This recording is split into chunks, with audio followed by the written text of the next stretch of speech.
Oke, selamat malam teman-teman. Malam hari ini kita kedatangan Fabian untuk mempresentasikan tentang codebook Stretchback. Ya, kami silakan Fabian untuk mempresentasikan tentang the codebook Stretchback ini. Oke, teman-teman, selamat malam semuanya. Pertama aku mau minta maaf, aku agak telat buat ke seminar hari ini. Terus kedua mungkin aku terima kasih ke teman-teman karena udah datang ke seminar aku. Oke, sekarang jadi kenapa nama nama seminarnya mungkin agak lucu ya, kayak The Codebook Strikes Back. Maksudnya apa nih?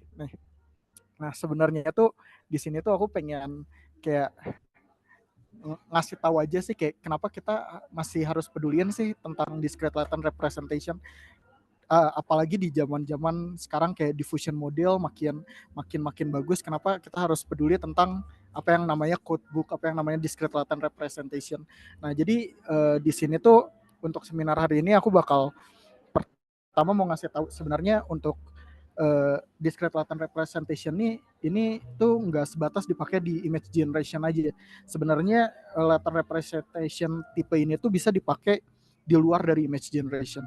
Terus selain itu aku juga mau ngasih tahu, mau membahas tentang Leapformer. Leapformer ini merupakan paper dari discrete latent representation yang sebenarnya salah satu main idea dari riset aku sekarang saat ini. Setelah itu mungkin aku akan ngebahas kayak sedikit tentang kayak apa sih disadvantage dari VQ tokenizer dan bagaimana researcher saat ini tuh coba nge-tackle si disadvantage tersebut. Nah, untuk nge-tackle disadvantage tersebut tuh ada satu lagi paper yang bakal kita bahas, yaitu Rethinking the Objective of VQ tokenizer. Oke. Mungkin sebelumnya karena ini tuh sebenarnya lanjutan dari seminar aku kayak beberapa minggu yang lalu, mungkin ada beberapa teman di sini yang belum mengerti apa sih itu codebook. Jadi mungkin aku akan coba balik ke sana dulu. Jadi apa sih yang dimaksud codebook di discrete latent representation ini? Nah, codebook di discrete latent representation ini tuh bisa dibilang kayak kumpulan representatif yang kumpulan latent space yang merepresentasikan bagian dari gambar. Jadi bedanya itu kalau di diffusion model kita punya diffusion model nih, di sini aku gambarin di sebelah kanan nih. Kalau di diffusion model tuh kita punya kayak ada satu data point yang nggambarin keseluruhan dari gambar tersebut. Nah, kalau di discrete latent representation kita punya ada kayak beberapa latent space kecil nih yang mungkin di sini tuh kita nggambarin cuman matanya.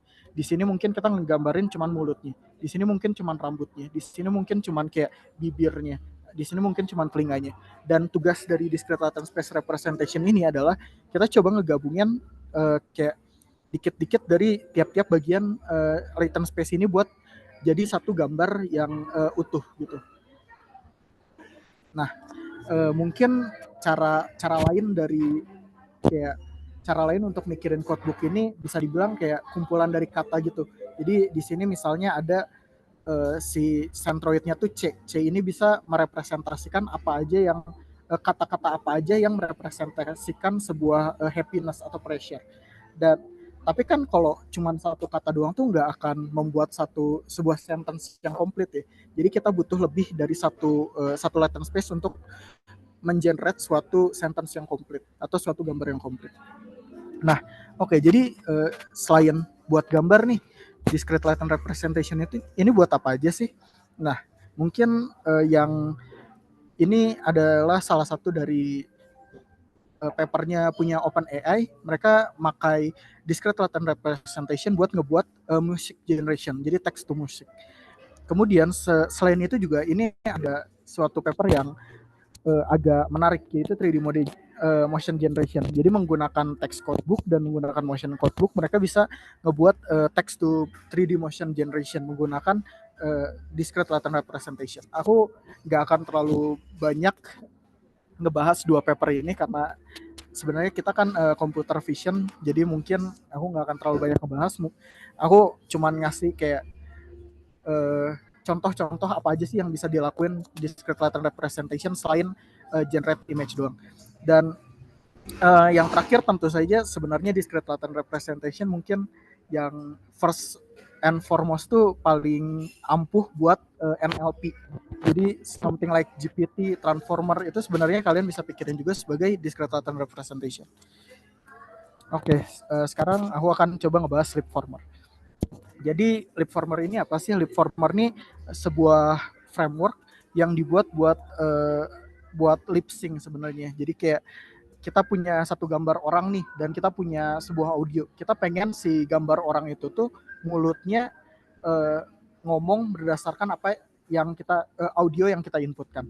Nah, jadi gimana nih cara mereka ngelakuinnya? Nah, pertama mereka nge-split si VQ tokenizer nih. Kalau misalnya di VQ VA biasa atau mungkin di VQ GAN seperti yang kita bahas di sesi sebelumnya, mereka cuma punya satu codebook yang menggambarkan keseluruhan muka. Nah, di sini mereka coba nge-split si codebooknya nih.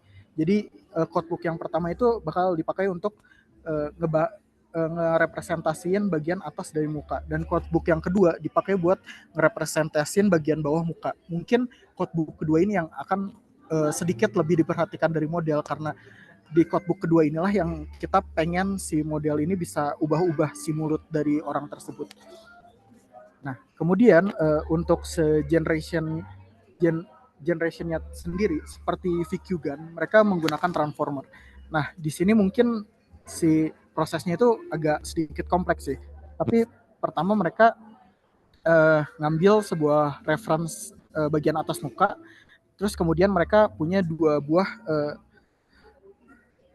target dari apa yang mau di bagian atas si muka dan bagian bawah si muka tersebut. Kemudian mereka masukin ke dalam encoder. Ini encodernya di freeze ya. Untuk bagian atas muka masuk ke dalam tokenizer, masuk ke codebook bagian atas muka, dan untuk bagian bawah muka masuk ke codebook bagian bawah muka. Kemudian mereka ada yang dinamakan, mereka nambahin billionaire sampling. Billionaire sampling ini apa sih? Nah, di sini penulisnya tuh sadar kalau untuk bahan training si VQ tokenizernya ini mereka cuma pakai HQ codebook, which is nggak banyak contoh mulut orang bergerak. Nah, jadi mereka sadar kalau di codebook tersebut tuh mungkin kekurangan informasi tersebut. Jadi mereka menggunakan bilinear sampling ini untuk mendapatkan kayak poin terdekat yang bisa menggambarkan representasi orang menggerakkan mulutnya. Kemudian kenapa di sini ada dua target dan reference untuk kepala bagian atas? Di sini juga si penulisnya tuh sadar kalau kita mau ngubah cara orang berbicara, kita nggak cuma bisa ngelihat dari si mulutnya aja. Kalau kalian perhatiin, mungkin kalau kita ngelihat orang ngomong, kadang-kadang matanya juga bergerak, kadang-kadang alisnya juga bergerak. Jadi yang dirubah itu bukan cuma mulutnya aja. Dan di sini mereka menggunakan bagian atas kepalanya itu sebagai kayak referensi gimana si mulutnya itu mau diubah oleh model. Nah, untuk adaptive face wrapping module atau yang tadi mungkin aku bilangnya billionaire sampling ini sebenarnya agak intuit. Maksudnya untuk mengerti ini mungkin butuh suatu intuisi di discrete latent space sendiri. Jadi aku rekomendasiin mungkin buat ngebaca papernya agar lebih jelas. Tapi basically what happen is misalnya kita ngambil si codebooknya nih, codebook dari si face dan si mount-nya. Terus dari target dan reference, pertama mereka bakal dimasukin ke dalam di concatenate dari si face dan si reference dari bagian atas bakal di concatenate, kemudian dimasukin ke dalam GRB ini. Nah, di GRB ini mereka bakal nyari bakal mencari poin data yang paling mendekati dari si ini nih, si bagian muka yang udah di concatenate tadi. Dan inilah yang bakal diambil untuk sebagai referensi model untuk mengubah bagian mulut tersebut. Nah, dan resultnya bakal seperti ini. Kalau bisa dilihat, yang Leapformer mungkin lebih mendekati ke target dan terlihat lebih natural dibanding yang lain. Oke, Dan untuk paper terakhir aku mau ngebahas tentang ini, rethinking the objective of VQ tokenizer. Nah, jadi salah satu problem di VQ tokenizer mungkin adalah yang aku juga sempat kayak sentuh sedikit di seminar sebelumnya adalah kayak emang memang tujuan awal VQ tokenizer itu untuk ngebikin tiap-tiap latent space-nya itu merepresentasikan suatu objek di gambar. Tapi kalau misalnya kita cuma pakai VQVA ini contohnya, kita nggak, si modelnya tuh nggak punya reference apa aja sih yang mau dikompres atau direpresentasiin di sebuah latent space. Dan akhirnya apa yang terjadi adalah si codebooknya itu malah cuman ngerepresentasiin kayak sesuatu yang gak penting. Contohnya kayak mungkin codebook 1 dia malah ngepresentasiin cuman ujung-ujung dari gambar aja. Dimana ujung dari gambar tuh kan gak punya informasi yang penting gitu. Kayak ngapain kita masukin ini ke dalam sebuah codebook. Ini bakal cuman ngabis-ngabisin memori atau malah kayak ngebuang sebuah latent space buat sesuatu yang gak terlalu penting. Nah, di rethinking the objective of VQ tokenizer ini, si penulisnya tuh pengen ngebuat si VQ tokenizernya nih bisa nge-preserve semantic meaning dan bisa nge-preserve semantic meaning while preserving the detail gambar yang mau di-generate. Nah, jadi apa yang mereka lakukan? Mereka sebenarnya yang mereka lakuin tuh mereka nge-introduce suatu loss baru, yaitu semantic enhanced perceptual loss. Jadi lossnya tuh kayak gini.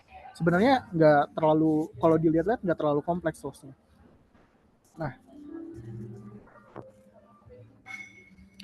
Nah, tapi maksudnya, tapi di sini kan ada YL sama YL. Nah, ini maksudnya apa sih? Ini tuh mereka menggunakan apa yang namanya VGG loss, tapi mereka ubah dikit. Nah, jadi kalau di VGG loss, mereka ini mirip-mirip di VQGAN, di semantic loss kalau di VQGAN, tapi di sini mereka menggunakan VGG net.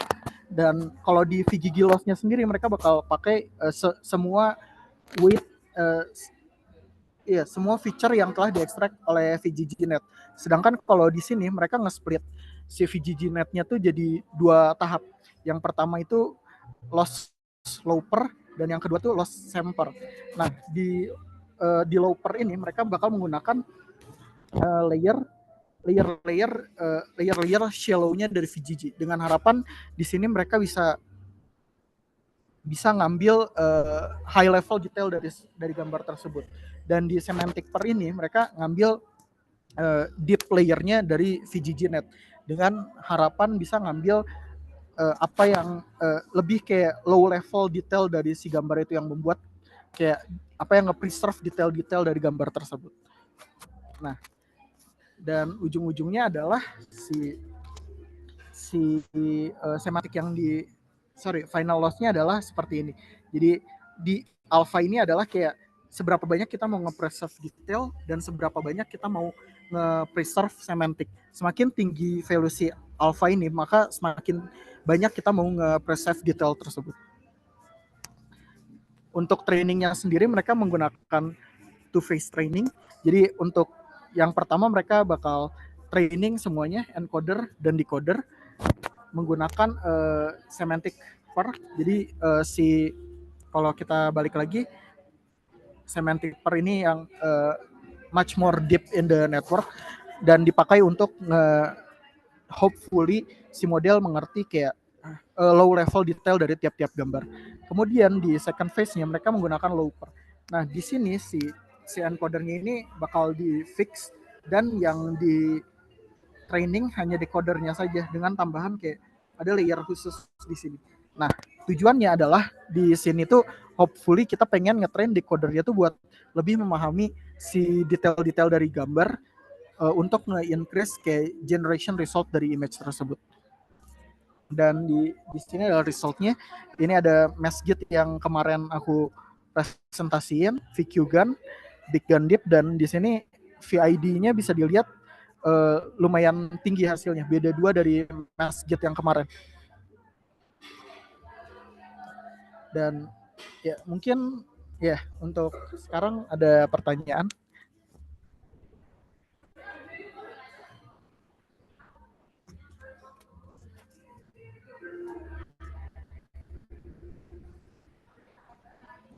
Oke, dari teman-teman, apakah ada yang mau bertanya?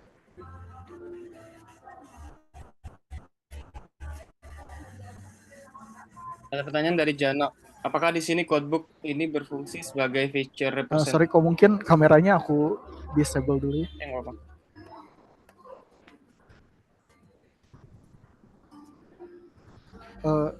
Ya sebenarnya uh, sebenarnya feature representation bisa dibilang feature representation sih kok. Sama aja kayak kalau ini berdasarkan intuisi aku sih kok. Kalau yang aku lihat sebenarnya sama aja kayak kalau misalnya kita ngetrain autoencoder buat ngetrain si bottleneck di autoencoder buat misalnya face recognition. Kalau berdasarkan intuisi aku sebenarnya sama sih kok. Oh, apa yang ngebedain? Mungkin kalau dari transformer sebenarnya transformer juga tergantung sih kok. Soalnya transformer kan juga butuh tokenizer ya buat ngerepresentasiin sebuah data. Jadi kalau transformer mungkin tergantung dari tokenizernya. Karena kalau dari paper yang aku baca ada beberapa transformer yang dia pakai continuous tokenizer sebagai tokenizer image. Ada juga yang mereka menggunakan discrete tokenizer untuk transformer. Dan sebenarnya salah satu tokenizer yang dipakai buat transformer buat image generation itu salah satunya VQ Gun kok. Tapi untuk ResNet sendiri, kalau ResNet itu kan dia continuous kok sifatnya. Jadi sebenarnya bisa dibilang kalau ResNet tuh balik lagi sebenarnya mirip-mirip kayak diffusion model gini kok bentuk datanya. Sedangkan kalau VQVA kayak codebook ini dia bentuknya bakal kayak gini kok.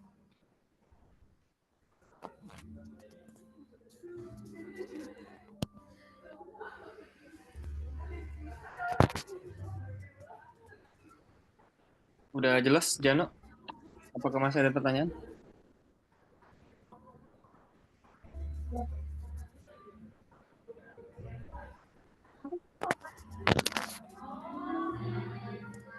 Teman-teman yang lain, apakah ada yang tidur? tanya?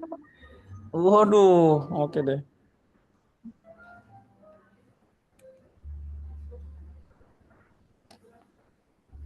Ada pertanyaan dari Wawan. Apakah kelebihan discrete latent representation dibandingkan dengan continuous untuk image generation?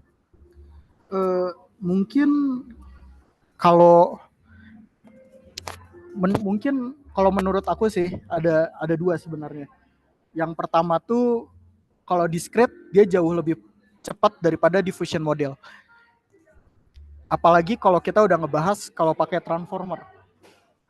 Kalau yang kedua mungkin di semantic meaningnya. Kalau menurut aku di ini dia bisa lebih kayak nge-represent apa yang ngebuat misalnya apa yang ngebuat muka manusia tuh jadi muka manusia sih, kayak di mana bagian matanya, di mana bagian mulutnya. Dan mungkin satu lagi kalau nggak salah tuh seingatku codebook tuh representationnya jauh lebih kecil dibandingkan continuous diffusion model, karena kalau di diffusion model tuh dia kayak butuh banyak banget dimensi yang dibutuhin buat ngerepresentasikan suatu gambar kan. Kalau di discrete tuh mungkin karena kita pecah-pecah si representasinya, jadi kita nggak butuh dimensi sebanyak si diffusion model. Tapi di diffusion model nih yang mungkin ini masih yang membuat si continuous latent space ini masih lebih bagus adalah discrete latent space ini sebenarnya masih kalah di hasil dari gambar yang di-generate. Untuk continuous representation mungkin karena latent space-nya juga jauh lebih besar, detail yang di-preserve juga sebenarnya jauh lebih banyak dibandingkan kayak discrete latent space. Walaupun kayak kita nggak bisa ngulik nih detail apa aja sih yang di-preserve sama continuous latent space. Kalau misalnya dari discrete latent space kan bisa kita cek satu-satu. Oh mungkin bagian ini matanya, mungkin bagian ini telinganya. Kalau di continuous kita nggak bisa ngelakuin itu. Tapi karena mungkin detailnya lebih abstrak kali ya, si modelnya jadi bisa lebih nge-generate detail yang discrete latent space itu nggak bisa generate for now.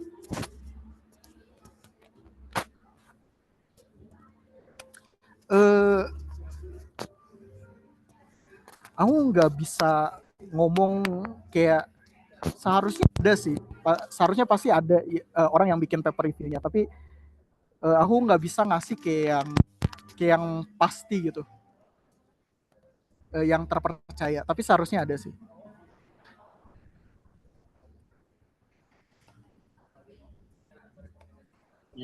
Mungkin nanti aku coba cariin deh.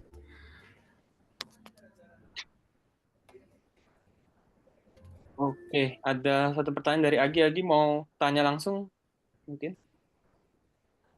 Ya, boleh. Jadi sebelumnya saya ada baca ya beberapa paper yang menggunakan interpolasi dari dua titik dalam latent representation untuk menghasilkan sebuah gambar yang notabene hybrid ya antara dua buah objek dalam dua titik latent representation tuh. Nah itu kan sifatnya kalau nggak salah masih continuous ya. Nah dalam discrete latent representation tuh apakah hal seperti ini tuh bisa possible kah? Kalau misalnya interpolation mungkin aku kurang tahu ya kalau di discrete representation, tapi mungkin yang membuat satu lagi mungkin yang membuat discrete representation bagus ini ada sih satu paper yang sebenarnya kayak inspirasi aku kenapa aku lebih suka discrete representation, namanya tuh Muse. Sebentar aku coba buka. Itu ada T320 salah satu terbaik yang saya. Nah, ini mungkin salah satu kayak inspirasi aku kenapa aku kayak menjago-jagokan discrete latent space ini adalah Nah, di sini tuh dan aku juga sebenarnya udah coba sendiri. Di sini tuh mereka tanpa harus nge-fine tune si modelnya nih buat di tes image editing, kayak mereka bisa kita ini misalnya si codebook representation ya. Oh, ayo kita coba hide bagian ini aja nih, bagian atasnya. Terus kita masukin lagi ke transformernya buat nge-generate codebook yang hilang itu. Si transformernya itu dia bisa dengan mudah nge-generate bagian yang kosong. Jadi bagian si kosongnya ini bakal bisa diisi sama transformer dengan objek baru lagi, objek yang berbeda dari si gambar tersebut tanpa kita harus nge-fine tune si objeknya lagi. Jadi bisa kayak kita kita coba hilangin yuk bagian-bagian sininya di codebooknya, terus kita balikin lagi nih, kita masukin ke dalam transformer tanpa kita nge-fine tune si transformernya. Dia bisa dia bisa nge-generate, dia bisa kayak paham apa yang ada di codebook itu, apa yang missing di codebook itu, dan dia generate buat menghasilkan gambar yang baru. Jadi dia ngisi si pola yang kosong tersebut. Mungkin itu nggak masuk ke interpolation, tapi itu sesuatu yang aku lihat menarik sih di codebook ini. Jadi mungkin for now untuk interpolation sendiri aku kurang tahu, tapi ini berdasarkan intuisi aku kayaknya possible sih kok mungkin. Oke. Karena ya yang Fabian tunjukkan ini kan karena dalam codebook itu kan sudah jelas ya, maksudnya representation-nya apa. Misalnya kalau di contoh yang sana kan ada fall dan ada lake kayak gitu kan sudah terdefine jelas lah anggapannya dalam sebuah latent space kan kalau discrete gitu. Nah, aku kebayangnya kayak kalau yang continuous itu kan salah satu apa ya perks-nya itu misalnya ada latent-nya cat, misalnya cat latent representation sini, human di sini gitu. Nah, ketika kita tarik garis di tengah-tengah antara dua latent representation itu, kita bisa generate sebuah gambar yang merupakan hybrid antara human dan cat gitu. Nah, jadi kan gitu. Jadi karena kalau discrete ini kan berarti kan apa ya? Apakah ada mungkin saya rephrase, apakah ada relationship kah dari lokasi di latent representation antara konsep ngerti. gitu? Gitu aja. Oh, mungkin ini balik lagi sih kok, ini berdasarkan intuisi aku ya. Mm-mm. Menurut aku salah satu weakness dari discrete latent space ini mungkin dia terlalu gampang kena overfit. Maksudnya jadi kayak Hmm. agak susah buat dia ngerti out of domain image. Jadi kalau menurut aku ya jadi mungkin agak susah. Tapi kalau di NLP ada sih korelasinya. Contohnya kayak yang aku dengar tuh misalnya kata queen itu mereka bisa dapetin dengan ngegabungin embedding kata woman sama kata leader. Dan kalau si embedding si woman ini dia ubah jadi man, hasilnya tuh dia mendekati embedding untuk king. Jadi mungkin kalau di NLP ada sih relasi itu, tapi kalau di gambar menurutku karena gambar terlalu domain Terlalu related abstrak ya. gitu. Ya terlalu abstrak menurutku nggak bisa sih kok. Kalau berdasarkan intuisi sih. Oke. Yeah, that's something I keep in my mind dulu ya. Oke, thank you ya Fabian. Udah. Iya kok.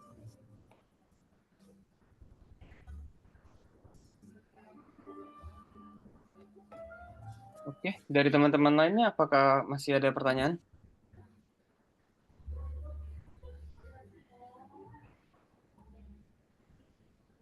Fabian, aku ada satu pertanyaan. Iya kok. Sama ini kalau lihat dari VQ tokenizer atau dari codebooknya itu biasa dari satu codebook itu di mapping ke satu latent gitulah, dan ada latent dimensionnya gitu.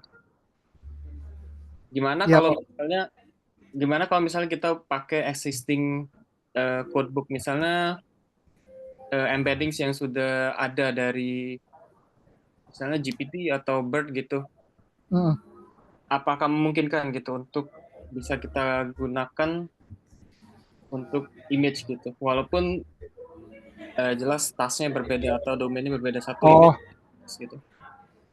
Oh jadi yang misalnya dari teks kayak bird dimasukin ke image gitu ya kok? Iya.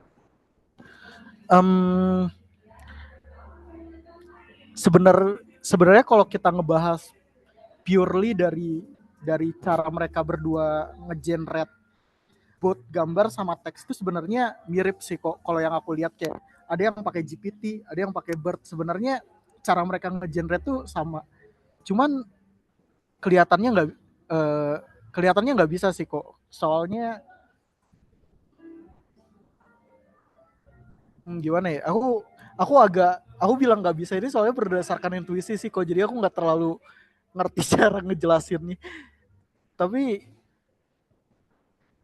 kalau dari teks sendiri sih kok tokenizer yang mereka pakai juga agak beda sih. Kalau gambar kan kita menggunakan VQ Gun. Kalau teks mereka menggunakan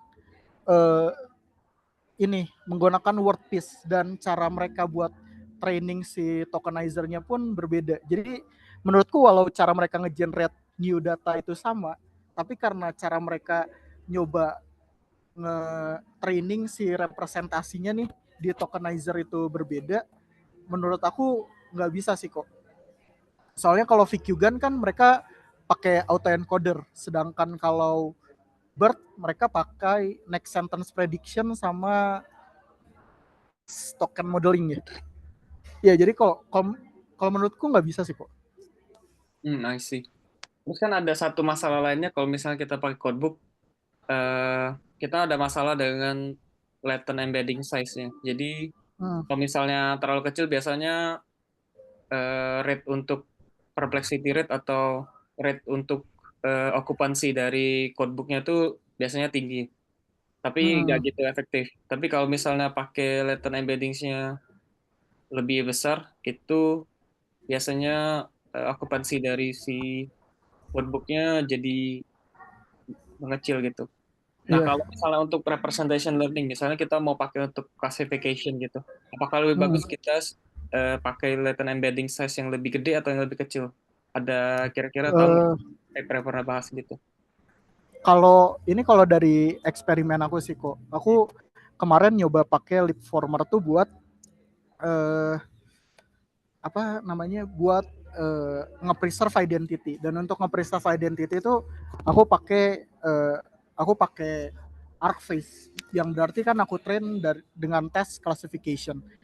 Kalau dari pengalaman aku sih kok semakin gede mungkin tergantung si dataset yang dipakai juga ya. Mungkin kalau identity kan semakin banyak identitinya kita butuh semakin banyak codebook. Tapi kalau berdasarkan pengalaman aku sih kok semakin dikit semakin baik sih. Tapi mungkin kalau terlalu dikit juga nggak baik, terlalu besar juga nggak baik. Tapi aku dapat kayak soft spotnya tuh di 512.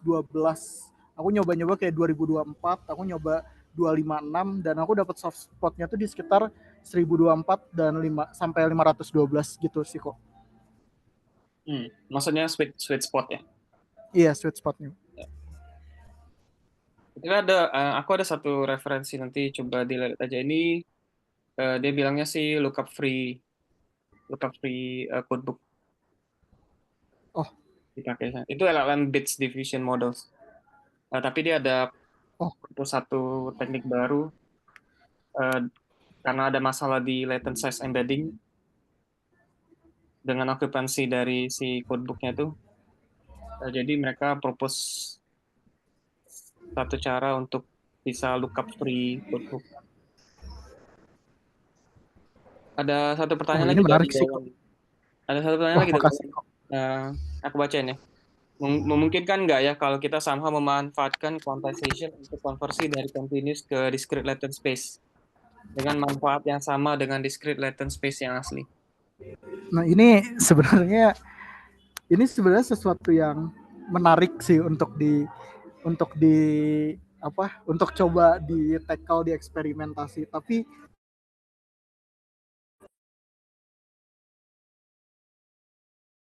aku nggak, for now, at least for me ya. Soalnya kayak continuous tuh, kalau kita ngelihat kayak diffusion model, si continuous latent space-nya tuh terlalu abstrak buat kita coba discrete satu-satu gitu.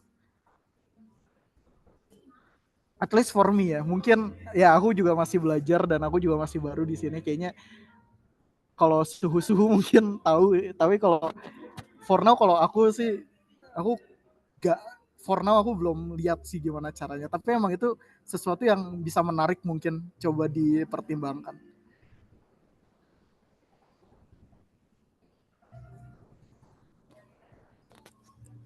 Iya, mungkin coba bayangan aja, nggak tahu ya bisa apa enggak. Semacam mungkin dilatih. Jadi dari awal continuousnya dilatih untuk mendekati ininya, discrete-nya. Jadi waktu di kuantitasasi udah agak lebih bagus lah daripada continuous yang mungkin scatter. Mungkin concern aku lebih di back propagation-nya ya. Soalnya itu pasti karena discrete pasti putus, sedangkan continuous nggak bisa putus. Mungkin itu sih concern-nya. Iya, jadi mungkin semacam kayak waktu dilatih somehow ada clustering prosesnya gitu. Jadi masih proses. back propagation-nya masih ngalir. Nggak tahu deh, itu ide-ide ini aja imajinatif lah. Maksudnya menarik sih, cuman kayak ya balik lagi sih. Menurut aku mungkin kayak masalah yang harus di-tackle kalau emang mau ngelakuin ini dua sih. Yang tadi back propagation-nya, dan satu lagi gimana kita tahu di si continuous latent representation ini apa aja yang mau diubah jadi discrete space mungkin ya. Kalau di model self-supervised learning kan biasanya ada tuh di ujungnya di di clustering. Kayak agak lupa. Mungkin idenya somehow bisa diambil, nggak tahu deh.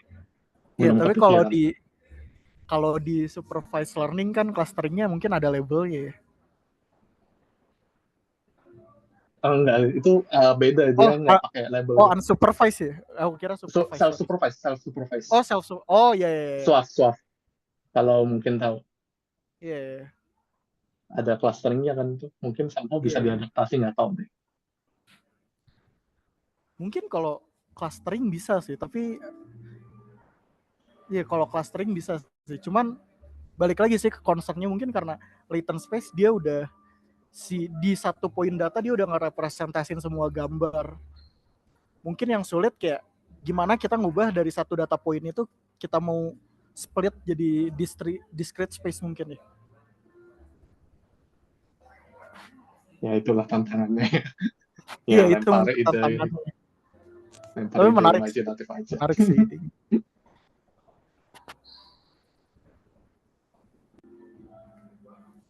Nah, berkaitan dengan ini dulu aku sebenarnya pernah coba sih dari continuous, tapi ini untuk VAE VQ-GAN ya. Jadi Hmm, aku train VAE di continuous terus di convert ke VQ-GAN dengan pre-train weight dari VAE GAN. hmm. Sebenarnya dari FID score menurun sih, tapi kapabilitas yang kita mau kan sebenarnya bisa ada codebook yang terbentuk. Jadi kita train di codebook aja dan Hmm. encoder sama decodernya di fix. Oh, itu menarik sih kok. Ya, itu cuma untuk transfer weightnya aja karena kita Iya. ada VQ gun yang lumayan powerful kan. Jadi kita ngambil VA gun yang dulu di train di Riot terus kita transfer ke VQ gun. Hmm. Ya ya. Oh, aku ngerti.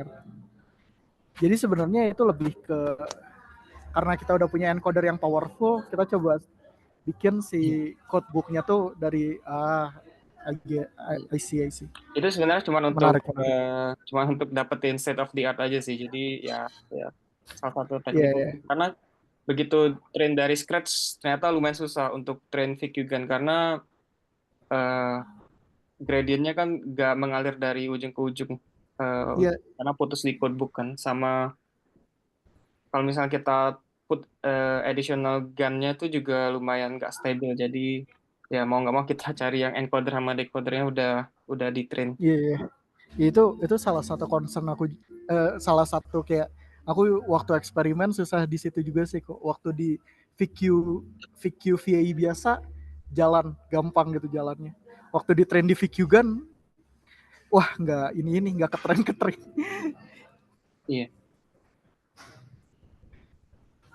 Yang tadi Menarik sih. disebut ada papernya nggak ya itu? Ada apa? Paper.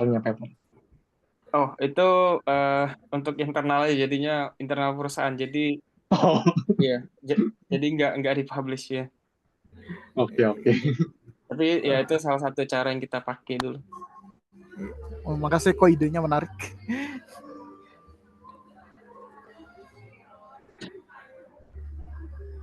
Ya kebanyakan kayaknya di paper pasti nggak nulis sih. Biasanya tulisnya paling dia trend VQ gun bla bla bla, tapi mereka nggak ngasih tahu sebenarnya itu di apakah initialize-nya randomly atau initialize dari model lainnya gitu kayak VA. Iya. Oh, menarik sih kok. Thank you kok infonya.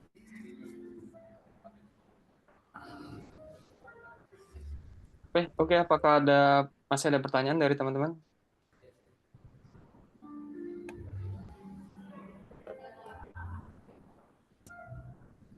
Kalau boleh tanya dulu waktu itu kenapa di kuantitas apa namanya dicoba dijadikan codebook? Apakah karena ada concern ke arah performa atau Oh, gimana? karena kita mau pakai codebooknya itu supaya bisa run di eh, kayak transformer model gitu. Jadi transformer model kan biasa kalau di misalnya mungkin di LLM gitu, itu kita dapetinnya tuh indeks integer. Nah, indeks integernya ini kita harus cari dari codebook. Makanya kita yang dari VAE itu yang continuous kita quantize jadi integer. Oh, I see. Oke. Tapi sebenarnya in terms of performa, menurutku VAE yang continuous masih lebih powerful dibandingkan yang di quantize. Cuman itu gara-gara model desainnya aja kita butuh ada yang harus di quantize, jadi kita quantize. Good. Thank you.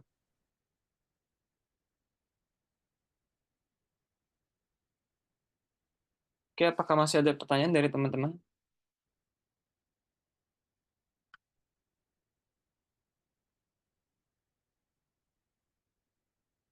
Oke, kalau tidak ada, terima kasih Fabian untuk presentasinya hari ini dan sudah menjawab beberapa pertanyaan teman-teman. Kita berjumpa 2 minggu mendatang. Yang mau presentasi bisa isi di Excel sheet yang dibagikan di grup ya. Terima kasih semuanya. Selamat malam. Malam, thank you.